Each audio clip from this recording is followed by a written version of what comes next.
Let's move on to Tunisia now, where a group of political parties has announced a coalition to oppose the president. The group says that Kais Saied has lost his legitimacy, accusing him of a coup.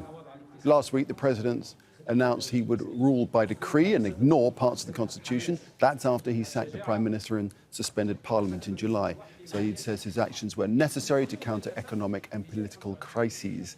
Let's get more on this. We can bring in Cherif el-Kadhi in Tunis. He's a political commentator and former parliamentary officer. So this new coalition has been formed.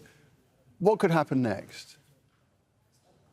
Well, what could happen next? Maybe we'll know it in a few days, since the, let's say, the picture is quite now becomes more and more clearer in Tunisia, with the president gathering all the powers and opposing him. Political parties are trying to gather, whether, for example, the four actual political parties that are mainly center-left parties, three of them that are Takatul and the Democratic Current, and also the Republican Party, in addition to maybe a kind of right-wing and liberal party, Tunis. They are trying to gather, and maybe we'll see another, let's say, and others joining them.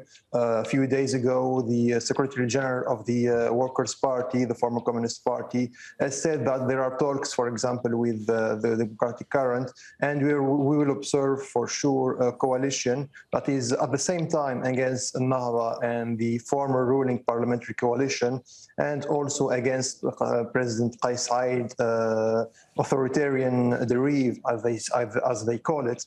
And as it's obviously seen now by the last presidential order 117.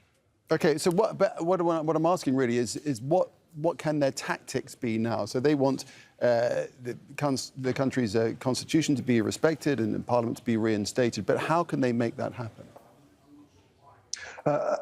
Actually, it's quite clear. If they count on the popular support is rather with balancing toward Mr. Saied. It's quite obvious, even according to recent polls. But maybe with the deep economic crisis that we are going to see the effects of it in the upcoming weeks and months, they could seize maybe the opportunity to show that, unfortunately, even by a power grab, even by gathering all the powers, President Saied is unable to fight the real crisis of the Tunisians, that are social problems, economy, etc.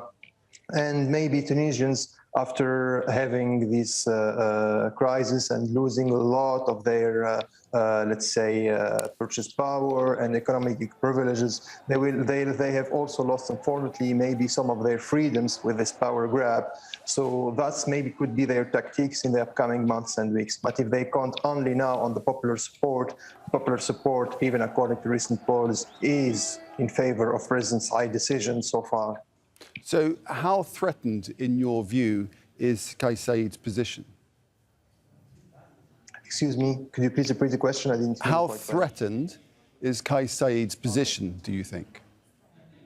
I think Kais Saied's position is threatened so far by the economic issues that we're facing. We've seen some delays in, for example, the salaries of some of the school teachers, and yesterday the salary of retired people, or part of them. That's what that were the talks even on social media.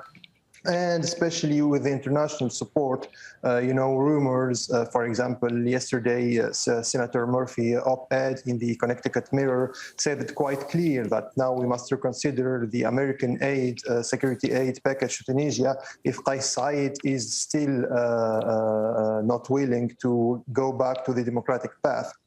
So maybe the economic crisis, and in addition to international pressures, and these coalitions here and there that are forming, could maybe in the few weeks put and more pressure on President Saied. But so far, the population is with him.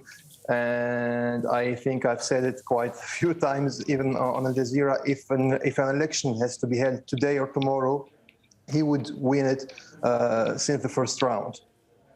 Cherif el-Kadhi, we'll leave it there for the time being. Thanks very much indeed.